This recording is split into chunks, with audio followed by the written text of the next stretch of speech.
Здравствуйте! В эфире «Полиция КИЗ», программа о преступлениях и чрезвычайных происшествиях, произошедших в минувшие сутки. В Алматинской области мужчина совершил нападение на своих родителей с ножом. Преступление было совершено в доме. Мужчина в ходе конфликта не сдержал гнева и напал на своих родителей. Женщина скончалась на месте происшествия от полученных ран. За жизнь отца борются врачи.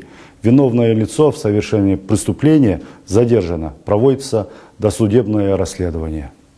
Трагедия произошла 1 августа в Кармакчинском районе Кызылординской области. В 2 километрах от поселка Жосалы на автодороге в результате дорожно-транспортного происшествия водитель и 4 пассажира минивэна скончались на месте. Еще 3 человека с различными травмами доставлены в медицинское учреждение. Обстоятельства произошедшего выясняются.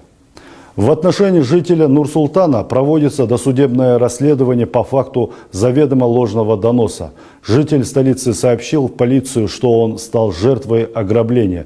Однако в ходе расследования было достоверно установлено, что ограбления в отношении заявителя не было.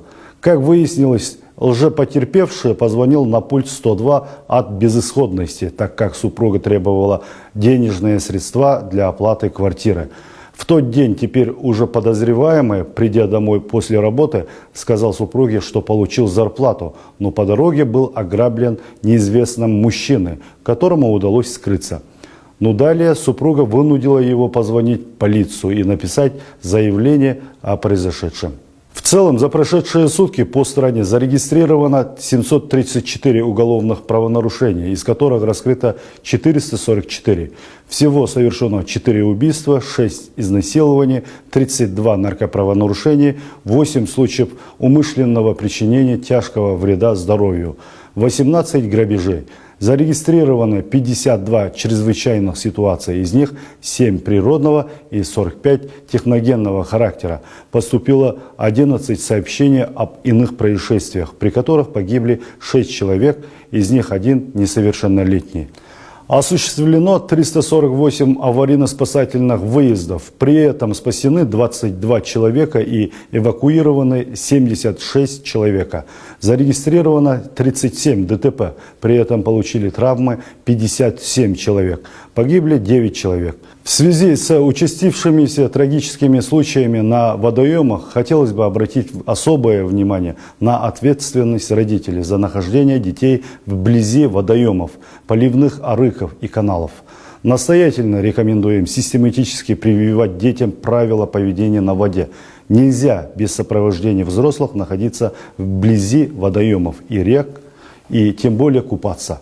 МВД призывает граждан соблюдать правила безопасности на водоемах.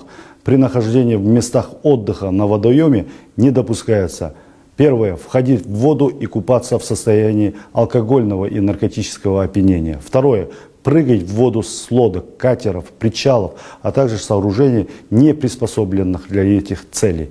Третье, нырять в непроверенных и необорудованных местах. Четвертое, заплывать за буйки, обозначающие границы заплыва. Пятое. Плавать на предметах, не предназначенных для плавания. Шестое. Приближаться к судам. Седьмое. Загрязнять и засорять водоемы. Восьмое. Оставлять на берегу и в раздевалках мусор, который может нанести травму отдыхающим. Девятое. Подавать крики «ложная тревога». Десятое. Взбираться на технические и предупредительные знаки буйки. 11. Входить в воду детям без сопровождения взрослых. 12. Оставлять купающихся детей без присмотра. На этом у нас все на сегодня. Берегите себя. До скорой встречи в эфире программы «Полиция КИЗ».